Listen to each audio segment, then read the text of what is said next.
Okay, here at Cubicle 7 we are going to talk a little bit Tolkien, because now you've got 2 Lord of the Rings games out. Yes, we have indeed. Yes, we've got the One Ring, built from the ground up to be a Tolkien game, capture the feel of the books. Got sort of systems that emulate like the journeys and hope and the struggle against the corruption of the shadow, which has gone fantastically well for us. And we've got a range of books exploring lots of Middle-earth. And then we were thinking that, it's gone really well, very award-winning game, sold fantastically. But we were still hearing that, some people they play D&D. It's very difficult to get their group to learn a whole new rule system, and I can understand that. I mean, who's got the time these days? So we've brought out Adventures in Middle-earth, which is for 5th edition, and again, it's been amazing. It's absolutely blown us away, the response to that. It's gone down fantastically well.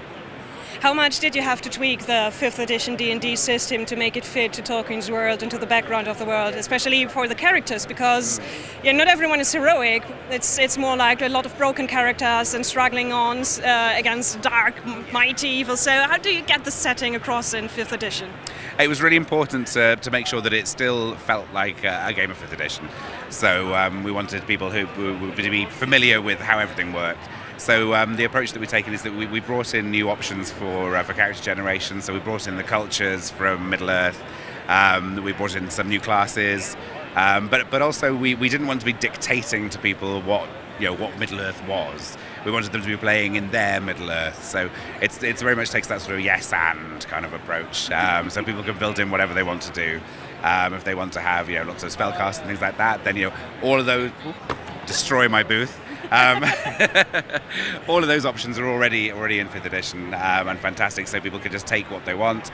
We've introduced stuff that's directly from canon, and that's really brings in the flavour of Middle-earth, and they can mix and match and use it as they will. So it's giving everybody Middle-earth. Okay. And last question: you had so many beautiful illustrations and the maps and everything for the One Ring. Have you reused some of this, or have you recreated everything from ground up?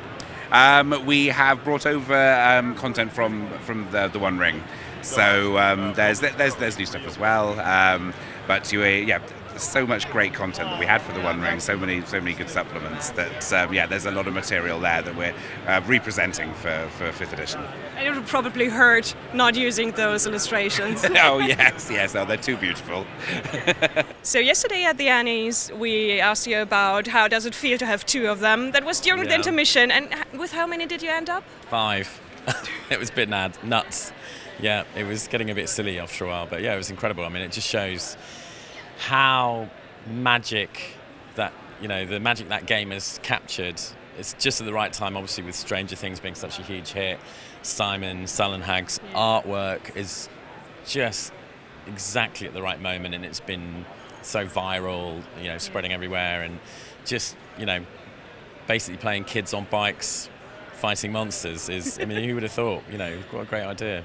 I think that the gaming crowd is in the age where they're feeling like, I wish I was that kid back in the 80s. Why was my youth not like that? And you know what, funny, because I think obviously there's a whole generation who were growing up in the 80s, and it's I remember discovering D&D when I was 8.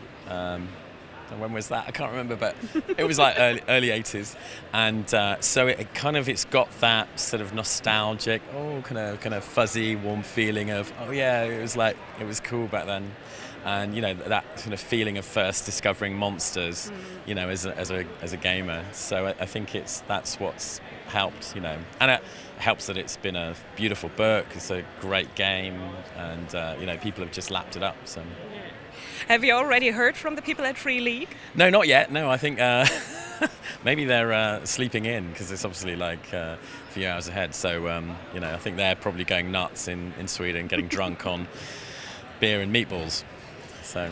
Oh yeah, I could go for shot butter right now. I noticed that you don't have any Tales of the Loop books here yet, I hope. No, well, because all the stock completely sold out before Gencon in the US, and we had some shipping in, and the nice gentlemen at Dock G at Chicago Container Port were playing Tales from the Loop until Thursday. And we managed to get the stock finally released and went to the warehouse. And we had a lovely guy, Mike, on our team. He's literally drove up there at 7 this morning, a couple of hours away, to pick up the stock and it should be here by lunchtime. So I think it's going to fly out. We've already had people coming up going, when can I get it? So it's good.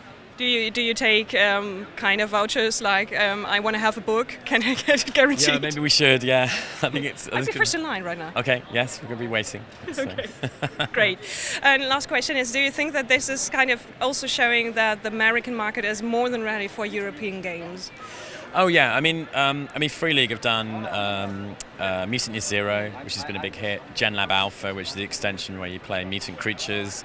They've got Mechatron coming, that was also a big hit on Kickstarter, where you play robots, all in the same universe. Coriolis, their game, is also done really well, which is that very dark, moody, kind of Arabian Nights in space. It's got that Dune vibe to it as well. And so, this is building on that, effectively, their same system that they have. And obviously Symbaroum, the guys are here, they're doing really well. And so there's definitely a kind of push, I think, European style of games have just got that flavour that's a bit unusual. And I think it just works for a lot of people. Okay.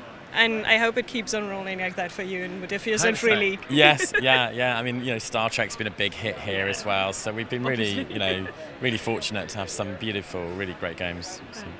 Thank you very much. Thank you. Cheers. We're here for Symbaroum. You teamed up with Modiphius for a booth. I think it's gaining momentum even in the US right now. What are the reactions of gamers here? It's been surprisingly, we came here half expecting to find that people, just a handful of people have heard of it. I mean, we have sold quite a few copies in America, but didn't know how many of them would be here. It's been surprisingly many people coming up to us, talking about the game. Interrupting the interview. 5 minutes. Please be ready. Okay. So a lot of people have been coming up and talking about the game. Yeah, wanting to ask questions or just sharing their experiences of playing it and buying nice T-shirts and so on. So. How do you pitch the game to people here over here who've never heard of it? Are you going more for the dark fantasy aspect, or what are you trying to tell them? We have this elevator pitch kind of thing that we didn't come up with ourselves. I think it may have been a German blogger called Ingo Bayer who said it's like Princess Mononoke meets Game of Thrones. And that's... Do you want me to develop that? I think I understand it. Yeah. You have the melancholy and this civilization versus nature and the dark kind of nature, and then you have the brutality and everything Game of Thrones stands for.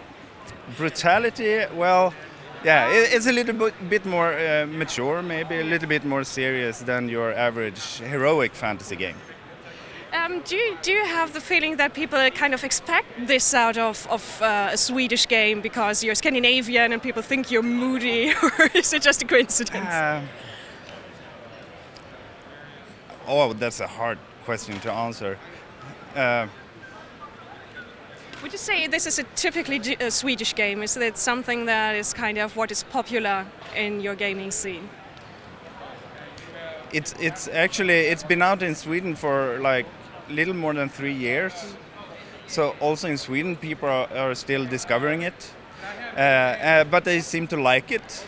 They seem to enjoy it. And maybe because we're from the north of Sweden, a county pretty known for the darker, more melancholy kind of literature and art forms and so on. And heavy metal. And heavy metal, yeah, that too. Okay, thank you very much, and looking forward to more from Symbaroum. Thank you. We're here at 4Ground, and we're here to talk about 4Grounds, and we're going to talk about the Legends of the Fabled Realms. As I understand, you did a Kickstarter. Yes, we did. We funded in 8 hours. We raised over £107,000 on Kickstarter, which is quite nice. It's for our fantasy skirmish game. It's for these guys here, the little miniatures.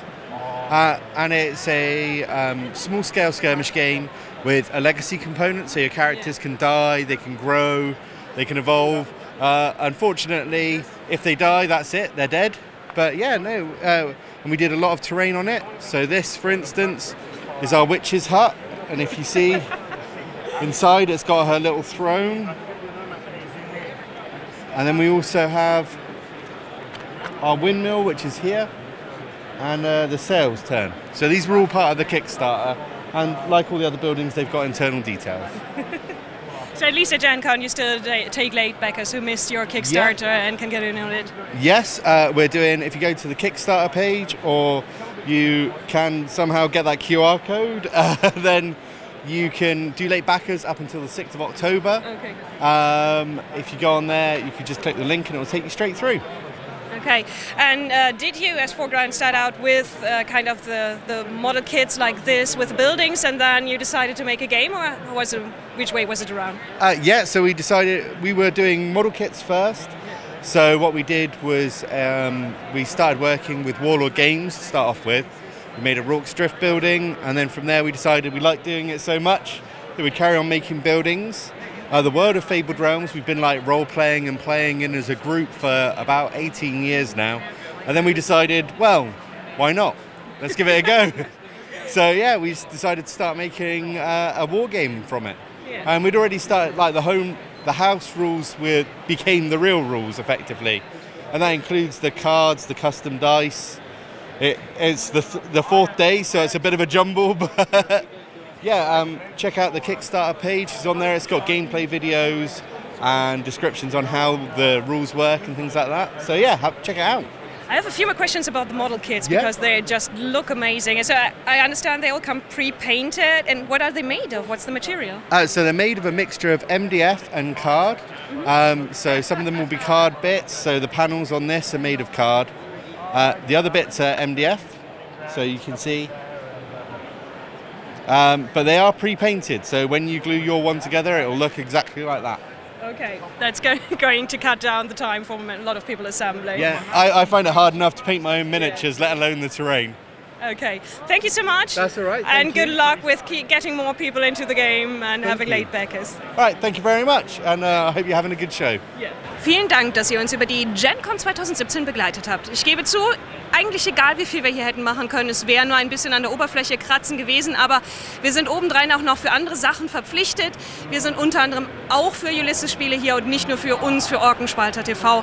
Aber abschließend einmal ein kurzes Danke an Ulysses-Spiele, die das mit ermöglicht haben, dass wir hier sind, aber vor allen Dingen ein großes Danke an euch, dass ihr uns schaut, dass ihr mit uns diese ganzen Sachen mit unternehmt und vor allen Dingen, dass ihr es möglich macht.